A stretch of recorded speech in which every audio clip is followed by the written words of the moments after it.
आज हम बात करेंगे ऑटो ट्रांसफार्मर की सीरीज़ में कॉपर सेविंग के बारे में। लास्ट लेक्चर में हमने step down step up auto transformer के बारे में डिस्कस किया, जिनमें हमने वोल्ट एम्पियर रिलेशंस डेराइव किए थे। आज हम कॉपर सेविंग के बारे में देखेंगे कि टू वाइंडिंग ट्रांसफार्मर से जब हम ऑटो ट्रांसफार्मर बनाते हैं तो कितनी परसेंटेज ऑफ कॉपर या कितनी परसेंटेज ऑफ कंडक्टर मटेरियल में सेव होती है। चलिए चलते हैं। हमने देखा लास्ट लेक्चर में ऑटो ट्रांसफार्मर में, जैसे कि मैंने हर ट्रांसफार्मर के लेक्चर में बताया है कि ट्रांसफार्मर के लिए कभी भी ये स्पेसिफाइड नहीं होता कि प्राइमरी वाइंडिंग कौन सी है और सेकेंडरी वाइंडिंग कौन सी है, लेकिन सिर्फ ट्रांसफार्मर के लिए ये स्पेसिफाइड होता है कि एचवी वाइंडिंग कौन सी है और एलवी वाइंडिंग कौन सी है। जहाँ नंबर ऑफ टर्न्स ज़्यादा होंगे वो एचवी साइड और जहाँ नंबर ऑफ टर्न्स कम होंगे वो एलवी साइड। ठीक है, तो ध्यान रखना सिर्फ ट्रांसफार्मर के लिए एचवी और एलवी साइड स्पेसिफाइड होती है, प्राइमरी और सेकेंडरी नहीं। जिस साइड पे अगर सोर्स कनेक्टेड है वो प्राइमरी साइड होगी और जिस साइड पे लोड कनेक्टेड है वो हो गई सेकेंडरी साइड। जैसे कि हम यहाँ पे इस डायग्राम में देख रहे हैं, ये हमारी है एचवी साइड, ये है एलवी साइड। अगर एचवी साइड आप सोर्स कनेक्ट कर रहे हो तो ये होगी प्राइमरी और यहाँ पे लोड कनेक्ट कर रहे हो ये होगी सेकेंडरी। तो अगर एचवी साइड प्राइमरी और एलवी साइड सेकेंडरी है तो ये हो गया स्टेप डाउन ट्रांसफार्मर। और सेम अगर यहाँ पे सोर्स लगाते हैं और यहाँ पे लोड लगाते तो ये हो जाता स्टेप अप ट्रांसफार्मर। फिर हमने बात की कॉमन वाइंडिंग। तो कॉमन वाइंडिंग क्या है, इन दोनों के लिए प्राइमरी और सेकेंडरी के लिए जो कॉमन पार्ट है वाइंडिंग का वो कॉमन वाइंडिंग, जैसे कि यहाँ पे BC दिखाई दे रही है। और सीरीज वाइंडिंग की जो वाइंडिंग है वो कॉमन वाइंडिंग है जो सीरीज में कनेक्टेड है उसे हम बोलते हैं सीरीज वाइंडिंग। ठीक है, इसके बारे में बात की। फिर हमने स्टेप डाउन ऑटो ट्रांसफार्मर के बारे में देखा, ऑटो ट्रांसफॉर्मेशन रेशियो क्या होता है, उसकी कैसी इक्वेशंस। फिर उसके बाद हमने डॉट कन्वेंशन के साथ उसके एमएम बैलेंसिंग इक्वेशन देखी। फिर वोल्ट एम्पियर रिलेशन निकाला था। दो तरह की पावर होती है, जैसे कि मैंने बताया था ऑटो ट्रांसफार्मर, एक तो होती है इंडक्शन या जिसे हम बोलते हैं ट्रांसफॉर्म पावर, जो कि ट्रांसफॉर्मर एक्शन द्वारा ट्रांसफर होती है, जैसे कि टू वाइंडिंग ट्रांसफॉर्मर में होता है। और एक ऑटो ट्रांसफॉर्मर एक एडिशनल पावर होती है जिसे हम बोलते हैं कंडक्शन पावर। ठीक है, उसके बारे में डिस्कस किया, दोनों में रिलेशन निकाला। फिर हमने वापस पॉइंट रिकॉल किए थे, जैसे कंडक्टेड पावर या ट्रांसफॉर्म पावर के बारे में, ऑटो ट्रांसफॉर्मर वी रेटिंग के साथ उनका रिलेशन देखा था, जहाँ ये हमारा है ऑटो ट्रांसफॉर्मेशन रेशियो। फिर हमने स्टेप अप ऑटो ट्रांसफॉर्मर के लिए दिखा सेम उसका ऑटो ट्रांसफॉर्मेशन रेशियो, उसकी डॉट कन्वेंशन, उसके बाद हमने उसकी बैलेंसिंग इक्वेशन देखी थी। फिर फाइनली हमने सेम वोल्ट एम्पियर रिलेशन निकाला और हमारा वोल्ट एम्पियर रिलेशंस आ गए थे। अब आज हम बात करेंगे सेविंग इन कंडक्टर मटेरियल्स के बारे में। जैसे कि आप यहाँ पे देख सकते हैं, ये है हमारी एचवी साइड क्योंकि नंबर ऑफ टर्न्स ज़्यादा है, और ये है एलवी साइड।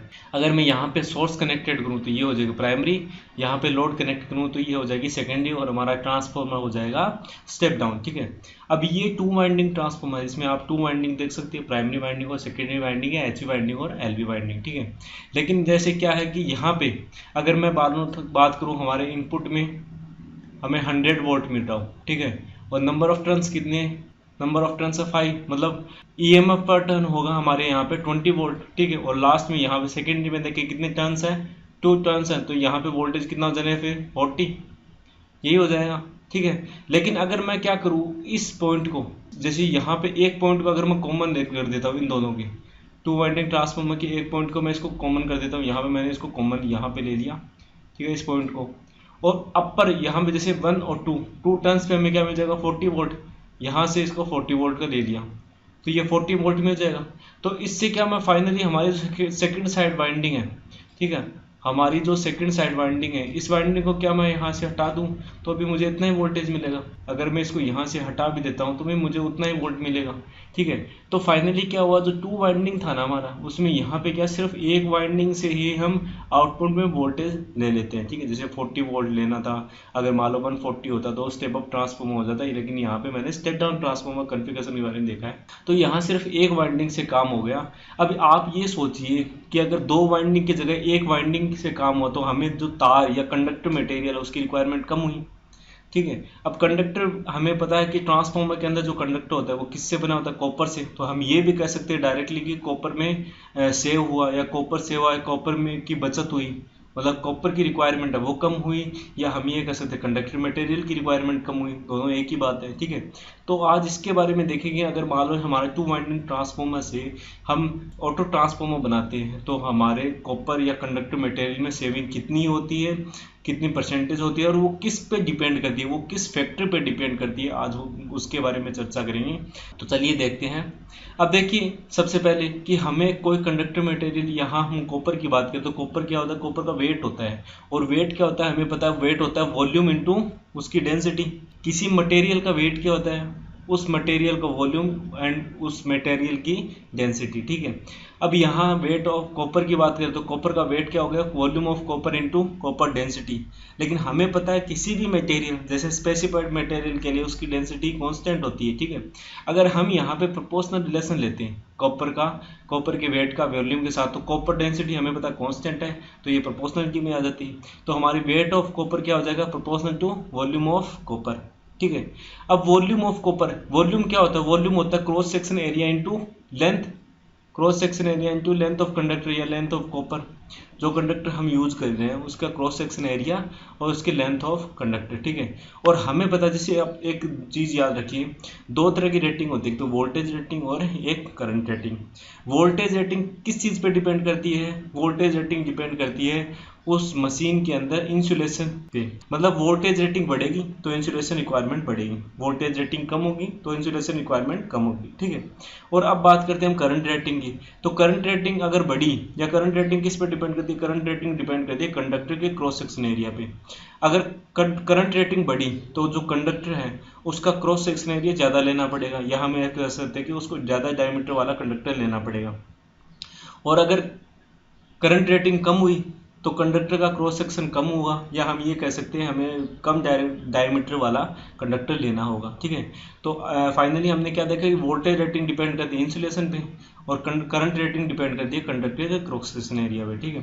तो यहाँ पे बात हुई कंडक्टर का क्रॉस सेक्शन एरिया, तो कंडक्टर का क्रॉस सेक्शन एरिया मैंने क्या बताया किस पे डिपेंड करता है, करंट रेटिंग आई पे डिपेंड करता है ना, ठीक है। और लेंथ ऑफ कंडक्टर किस पे डिपेंड करती है, जैसे कि यहाँ पे मान लो जैसे 5 टन्स है, ठीक है। 5 टन्स के लिए मेरे को 1 मीटर वायर की आवश्यकता पड़ी। अगर मान लो नंबर ऑफ टन्स बढ़े, जैसे नंबर ऑफ टन्स 10 हो गए, 10 हो गए, ठीक है, तो उस केस में वायर की आवश्यकता क्या होगी, लेंथ क्या होनी चाहिए, तो हम ये कह सकते हैं उस कंडीशन में 2 मीटर वायर की आवश्यकता पड़ेगी।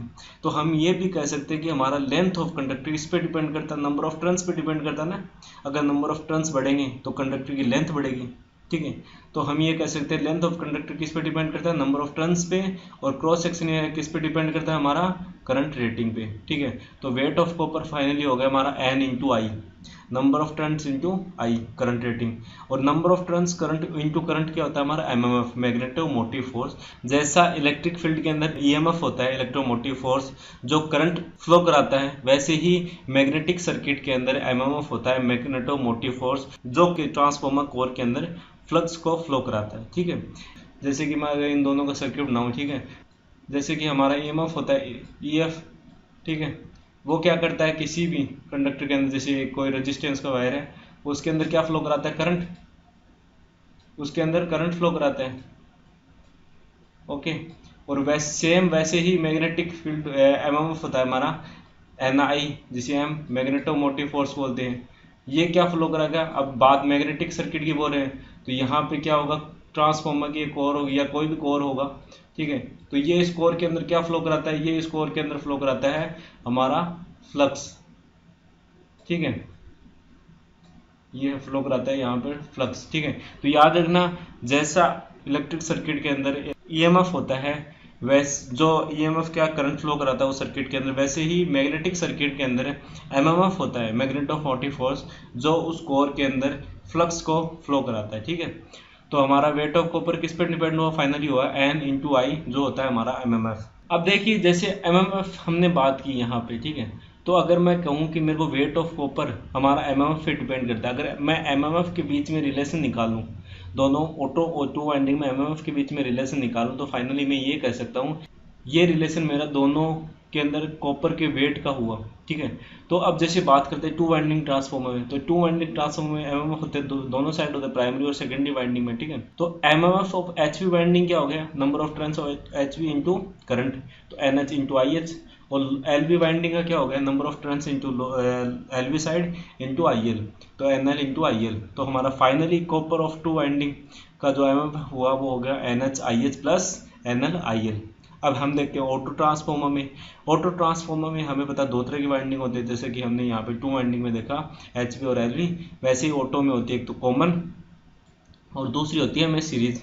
ठीक है, होती फाइनली ये एक ही वाइंडिंग है, लेकिन इन दोनों को हमने नाम अलग अलग दिया है। ठीक है, ये पार्ट ऑफ वाइंडिंग है, ऐसे याद रखना। ये जो ऊपर है ना 2 वाइंडिंग में, ये दोनों अलग अलग वाइंडिंग है, HV वाइंडिंग अलग है, LV वाइंडिंग अलग है। लेकिन यहाँ ऑटो ट्रांसफॉर्मर में कॉमन और सीरीज वाइंडिंग है, वो एक ही वाइंडिंग के दो अलग अलग पार्ट है। ठीक है, दो अलग अलग हिस्से है।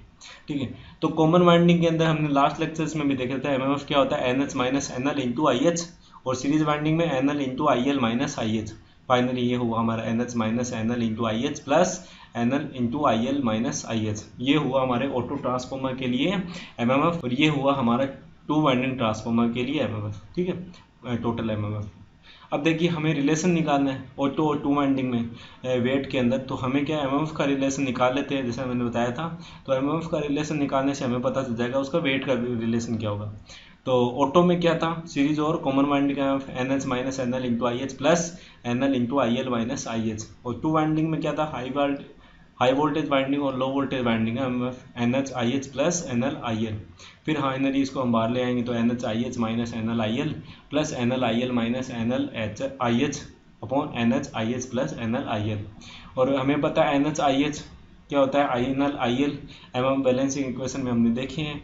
तो NL IL की जगह NH IH रखोगे तो क्या हो जाएगा 2NH IH, सॉरी ये बेस में है यहाँ पे, माइनस 2NL IH इस तरीके से। ठीक है, अपॉन 2NH IH। ठीक है, अब यहाँ से देखो IH से IH कैंसिल हो जाएगा, यहाँ से ये IH IH कैंसिल हो गया, ये IH कैंसिल हो गया, ये IH कैंसिल होगा, ये IH कैंसिल हो, तो बचेगा हमें 2NH minus 2NL upon 2NH, और फाइनली यहाँ 2NH से डिवाइड करेंगे 1 माइनस NL अपॉन NH। ठीक है, और NH अपॉन NL क्या होता है, हमारा ऑटो ट्रांसफॉर्मेशन रेशियो। तो यहाँ से हम क्या बोल सकते हैं, copper of auto equal to copper of 2 winding into 1 minus 1 upon alpha a. ठीक है, ये जो है हमारा अल्फा, ये है हमारा ऑटो ट्रांसफॉर्मेशन रेशियो, याद रखना ये है हमारा ऑटो ट्रांसफॉर्मेशन रेशियो। ठीक है, तो कॉपर ऑफ ऑटो क्या हुआ हमारा, copper of 2 winding into 1 minus 1 upon alpha a. तो हमारा ऑटो ट्रांसफॉर्मेशन जो कॉपर है रिक्वायरमेंट डिपेंड किस फैक्टर पे डिपेंड की, वो उसने डिपेंड किया ऑटो ट्रांसफॉर्मेशन रेशियो पे। ठीक है, अब देखिए कि सेविंग कितनी होगी। ठीक है, ये तो हुआ कि वो डिपेंड किस पे करता है। अब देखते हैं सेविंग, जैसे मान लो 2 वाइंडिंग से ऑटो ट्रांसफॉर्मर बनाते हैं तो उसमें कितने परसेंटेज कॉपर सेव, या हम कह सकते हैं कि कंडक्टर मटेरियल में सेविंग होगी, वो हम देखेंगे अभी इस रिलेशन से। तो कॉपर सेविंग क्या बोल सकते हैं हम, कॉपर सेविंग होगी copper of 2 winding minus copper of auto upon copper of 2 winding. ठीक है, फिर ये हो जाएगा फाइनल 2 वाइंडिंग से 2 वाइंडिंग डिवाइड हो तो 1 minus copper of auto upon copper of 2 winding. और copper of auto upon copper of 2 winding हमने रिलेशन क्या से निकाला, यहाँ से निकाला, वो होता है 1 माइनस 1 अपॉन अल्फा, क्योंकि NH अपॉन NL क्या होता है 1 अपॉन अल्फा।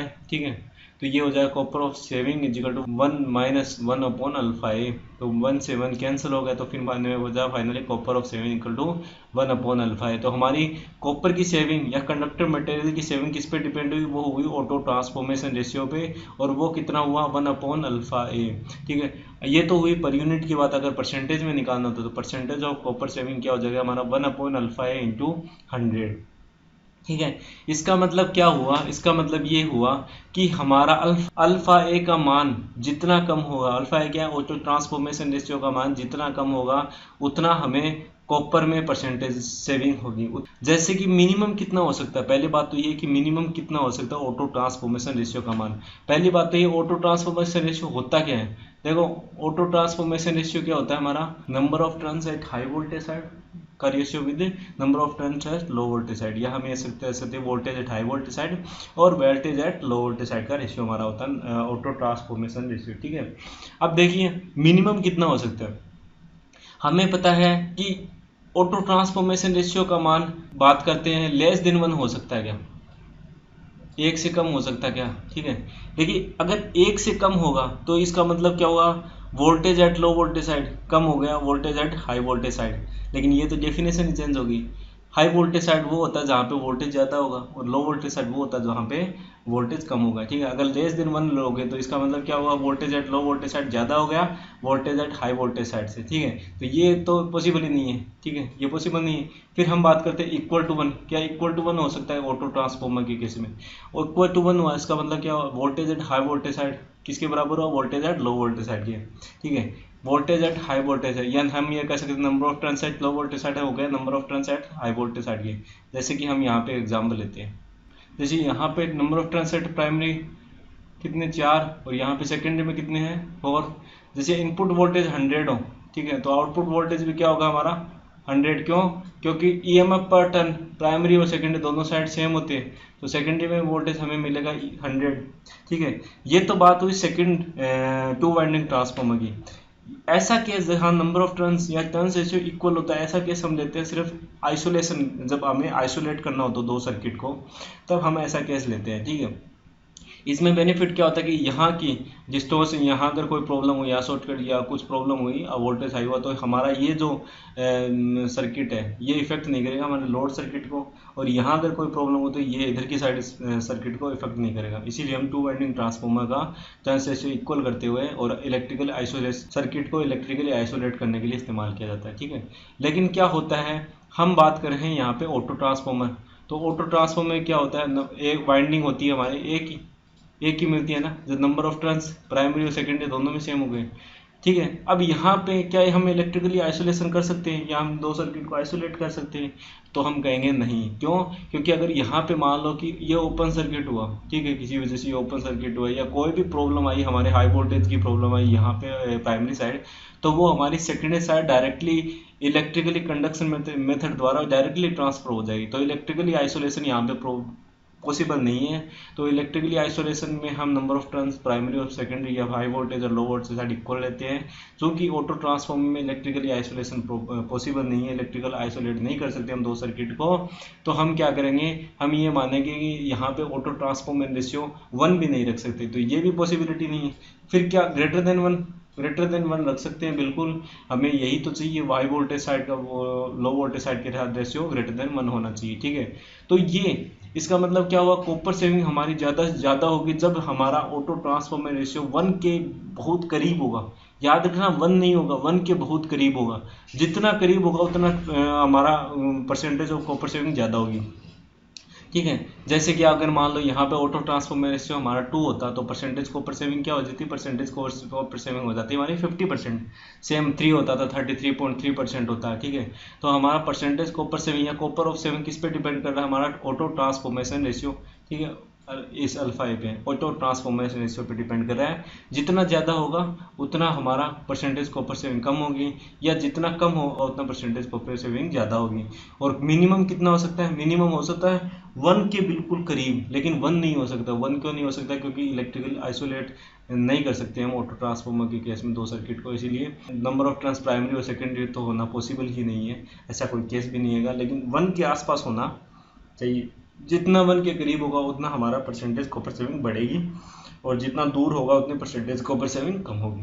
आशा करता हूँ कि आपको ऑटो ट्रांसफॉर्मर की कॉपर सेविंग से रिलेटेड सभी पॉइंट्स क्लियर होंगे। फिर भी कोई रिलेटेड क्वेरी है तो कमेंट सेक्शन में कमेंट कीजिएगा। धन्यवाद।